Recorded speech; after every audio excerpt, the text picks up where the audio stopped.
Hi guys, Chris here from Tech Tablets with a quick hands-on keyboard, the X2 Pro. This is the Core M powered latest tablet here from Teclast. I've run some benchmarks here on the internal 64GB SSD, and you can see right here, these are the speeds.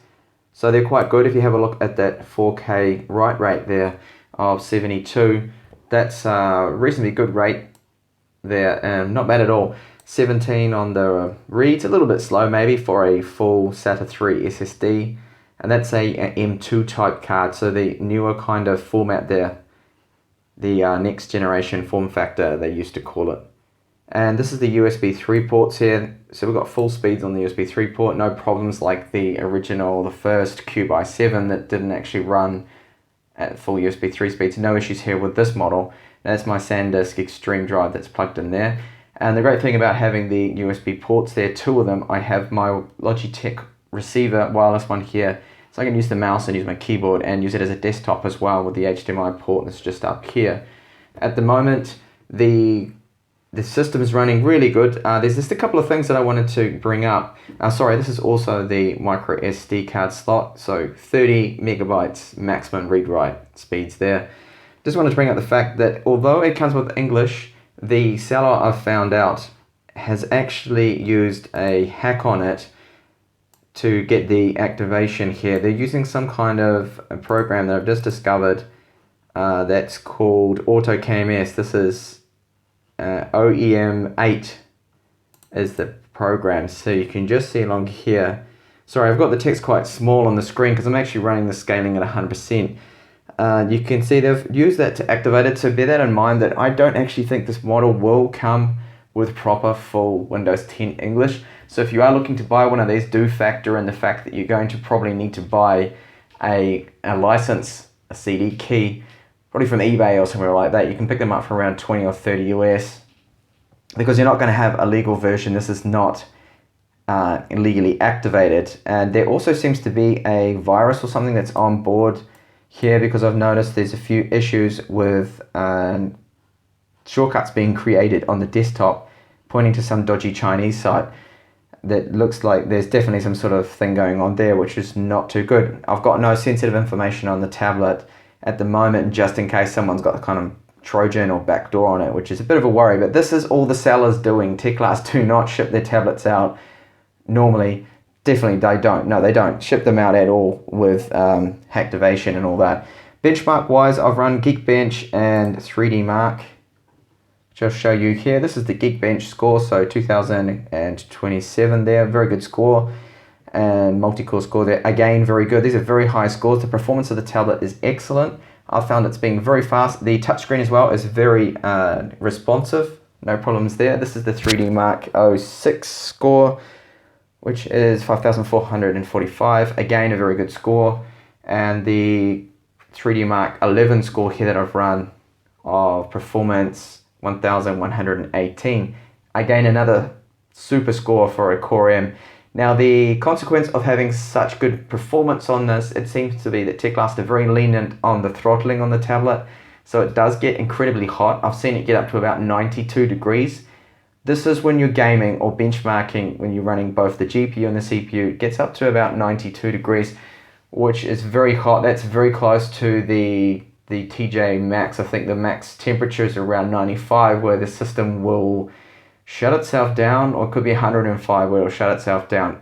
It will probably start to throttle, but it seems that Teclast don't throttle it that much. It can hold the 2 GHz maximum clock speed on both of the cores, which is pretty impressive, the performance they're trying to push out of it. But as a consequence, yeah, it gets really hot, and the back of it to touch it gets almost to a point that you could burn yourself. I'm going to do some gaming tests later on and have a look and see just how hot it gets, but it does seem to get very hot, scorchingly hot on the back, and especially if you're running it like this, so it's face down on a table, it's going to get really hot. You probably want to have the tablet propped up like that to stop the heat building up there, because it does get alarmingly hot there.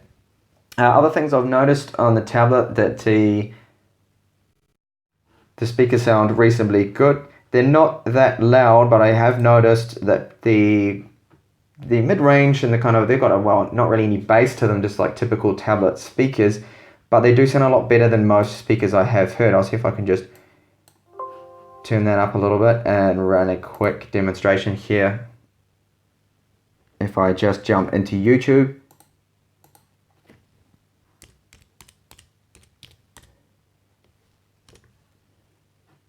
and see if I can just find a random video here. And okay, just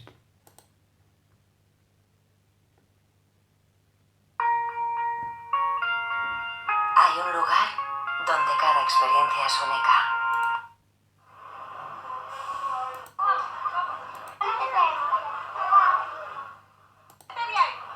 so you can see the loudness is pretty good.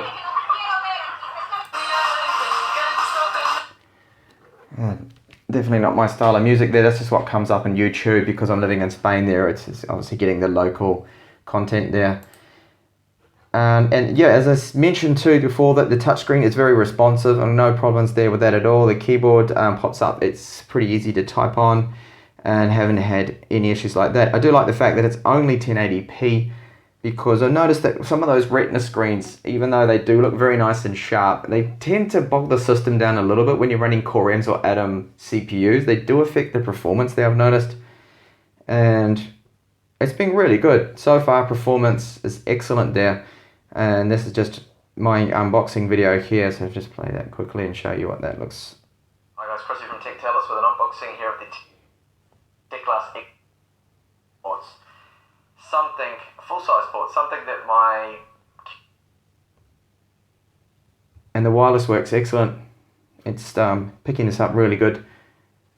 Not lagging at all. That's set up there, so you can see. It does a reasonable job there of holding it. Now this is kind of like a... So this is full brightness at the moment that I'm running, and although it's bright, it doesn't seem to be the brightest screen out at the moment. It's got the same panel that the Cube i7 has. Not the stylus version, but the 11.6 inch, just the first model, the i7. And it's not a bad screen at all. I'll just show you if I can run, if I've got it running HW info. I think I already have it running actually. Just show you that at the moment, just a couple of the hardware, this is the device manager here. So we do have obviously the Intel Core M 5Y10. The RAM is, according to this, running at 800 megahertz, so it's running at full speed. 800 megahertz, of course we need to times that by 2 what it's showing. So where is it, the RAM just here. So memory, it's saying 800 is the maximum supported clock speed, and then it's just running 798. But the ratio there, so we need to double that, and it is, so 1600. Sorry, 1600, the full speed there. So it's not clocked down like the Onda V919 3G Core M was that I was using. This is definitely running at a full speed there. And we also have, so it's the AU Optronics screen, as I mentioned, the same as the Cube i7. And unfortunately, wireless is still that single band Realtek chip that seems to be in every tablet. It's either the Realtek or the Broadcom. And this is the Realtek again, so unfortunately it doesn't support 5 gigahertz frequency there, and that's limited to 150 megabits per second there. But it does run well, it does seem to be picking up and looks good. Now the battery is a 10,000 milliamp hour battery, and so far battery life, it looks to be about 5 or 6 hours, which tends to be around the average there for the Core M's, so not bad at all. I will have a lot more tests and things and videos coming up for this tablet, and I need to sort this out, this problem here with the activation. I need to talk to the seller and dispute that so they can at least cover a new license key for me so I can install Windows 10 Pro myself. Alright, so thank you for watching the video. We'll have some more up and coming of the X2 Pro here. I'm just going to do some gaming tests as well, so do keep an eye out for those. Thank you for watching, and hopefully catch you in my next video.